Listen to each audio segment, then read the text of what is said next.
in the first round. What's the story there in Green Bay?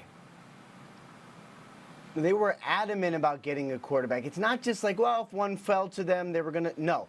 The Packers wanted Jordan Love so much so they actually had deals late in the first round to move up with the Seahawks. That obviously ended up not being necessary because they moved up ahead of them and ended up taking Jordan Love.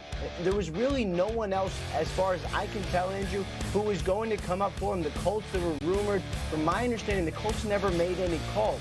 This was the Packers just making sure that whatever happened, they got their guy. He's clearly a developmental quarterback. The skills are there. Everybody unanimously loved how he threw the football, loved the athleticism, loved the potential. He's just not really going to be able to play for a year or two. That's why he's so perfect for Green Bay. And the reason the organization in its entirety has confidence in this is because they've seen it before. This is the same thing that happened to Aaron Rodgers. By the way, Rodgers and Love have connected, and according to Matt LaFleur, who told Mike Silver this, they still have incredible confidence in Rodgers that he'll be there long term. This is just about developing the future. And be a mentor now for Jordan Love. Look at you, Ian Rappaport, talented broadcast professional, getting us to this story. The angle, well, it's the same story again. It's Favre and Rodgers, age nearly similar, Pro Bowls, MVPs, Super Bowls. We have yet to hear from Rodgers, but we have heard from his left tackle, David Bakhtiari. Let me tell you all something right now. Look out. Aaron is about to be go crazy. Hey, Aaron Rodgers give us trouble every year, man. I know what it's about. On fire. Look, explain. he's already great just like when he's chilling, but when I've seen him when he gets riled up, which I'm sure whether you want to call it or not, I mean, even if they draft an offensive tackle, I'd be competition. Yeah, competition. Ooh. I don't even feel like that. I get my hair raised up right now thinking about this. Deion, your thought here. It's not as if this team was bad last year. They were 13-3. They went to the conference championship game. When is the right time? It's sort of like your high school teenager coming back and saying, Dad, I got somebody pregnant. Hey, man, it ain't no right time for that. Ain't no right time. When is the right time to put a suitable backup behind a star? I've seen it coming up in the league with Joe Montana, Steve Young. We've seen it with Brett Favre in the same situation. Now it's the same organization.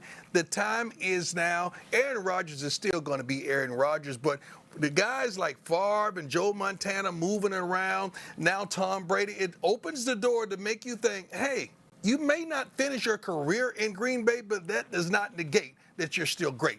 It may be time to put somebody behind you. And just because it's a quarterback, ain't nothing wrong with that. You do it with every other position. Yeah, for me, this Brian Billick, what do you think? You guys already said it. I mean, he's perfect. Yeah, he's perfect for them because he does have some developmental time still to come. Of all the quarterbacks we talked in the first round, he is probably the one that still needs the most maturing. Who better behind Aaron Rodgers? But still, as we said, the irony of Rodgers, Favre, same age, 15 years in the league. As we've been hearing for the last 3 days, Aaron Rodgers, you're on the clock.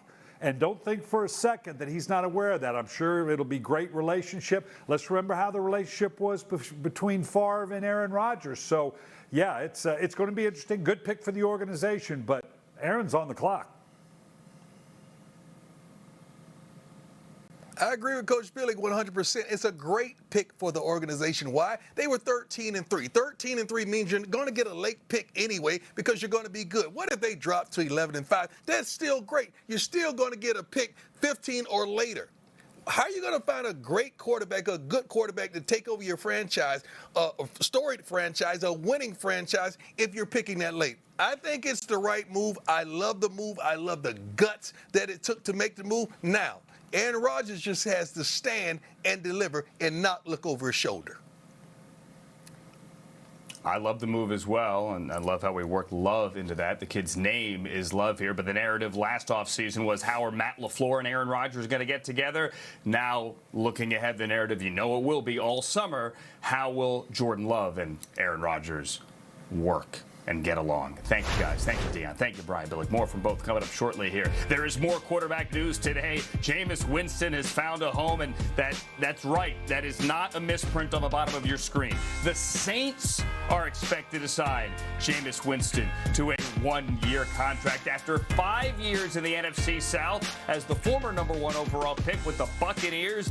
Ian Rappaport, he is staying in the division, and he is going to back up Drew Brees? Really?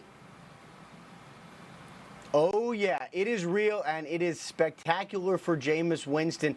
It's hard to find a better landing spot. First of all, hard to find a better landing spot anywhere for a backup quarterback than behind one of the all-time greats and one of the all-time great offensive coaches and play callers. But just think about it, Andrew. It's late in April. So many of the jobs are filled up. There's very few places you can go. And all Jameis Winston did, and of course this is something that is expected to be finalized, all he did was find a landing spot in New Orleans. It's not a big deal. He turned down lesser offers from other places.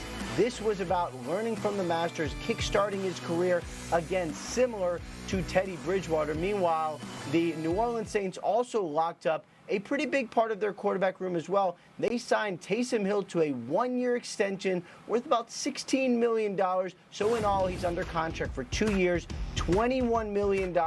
He gets $16 million fully guaranteed. The whole thing in its entirety can be worth $22 million total. This is similar to what the Colts did with Jacoby Brissett, basically protecting themselves in case something happens with Taysom Hill. He catches fire and they need to franchise him the next year. Either way, this is a loaded quarterback room in New Orleans.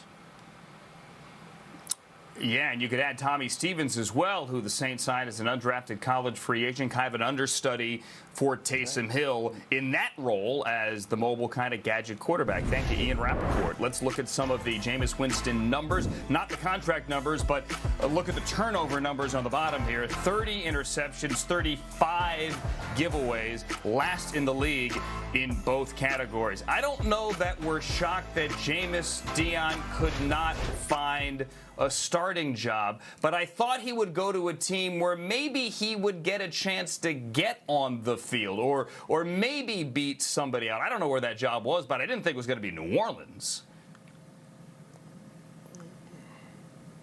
Well, we're focusing on the bottom two instead of the top two. The top two were phenomenal numbers for any quarterback. I like Jameis Winston. Does he need to learn the mechanics? Does he need to learn how to read defenses? Yes, he does. What place could you go better? I mean, come on, man. You sit up there with Drew Brees every day. I had the pleasure and the luxury to go through there, taking my high school team through New Orleans. Sean Payton allowed us to come on the field and watch them practice. And to see this guy go through his day of work was phenomenal. To see him go through his progressions, the way he attacks the game, even in practice, it's going to give Jameis Winston so much more confidence and understanding how to be a true pro. I think it's a great move. I think it's a move of humility, and I love it 100% for Jameis Winston. Yeah, I mean, we're talking the right player at the right price to the right team. Obviously, Jameis Winston wants to look at this and not wishing ill Drew Brees, but hey, look what happened to Teddy Bridgewater. If called upon, now I'll come in, I'll do the same thing with Sean Payton, dynamic offense wrapped around me, and even if I don't, if Drew Brees hopefully plays the entire season, Drew Brees just signed that contract with NBC. The old adage says if you're thinking about retiring, you're retired. So it may be just a 1 year, and now they have an opportunity for him to step in. So it kind of makes sense all the way around. And yes, Jameis Winston can use the tutelage under Drew Brees and Sean Payton, because if he does get an opportunity and he gets into the lineup, I guarantee you, Sean Payton's not going to leave him in there very long if he continues to turn the ball over. And oh, by the way, we got Taysom Hill we can put in if that happens. It probably also gives us some insight as to how Payton wants to use Taysom Hill this year. If he was a legitimate backup, you don't need Jameis Winston, but he's going to be on the field probably more than he was last year, which was a lot, as more of a gadget guy and a guy that's catching passes and running the football as well. Thank you, Deion. Thank you, Coach. Coming up on NFL Total Access Draft Recap, we're just getting started. Joe Burrow's number one. How quickly can the Bengals win? He has an exclusive conversation with Ian Rappaport, who with more details on draft weekend, plus more details on the Cowboys draft. Jerry Jones is smiling because he never thought CeeDee Lamb was ever gonna be there. We'll tell you how we thought Dallas did next.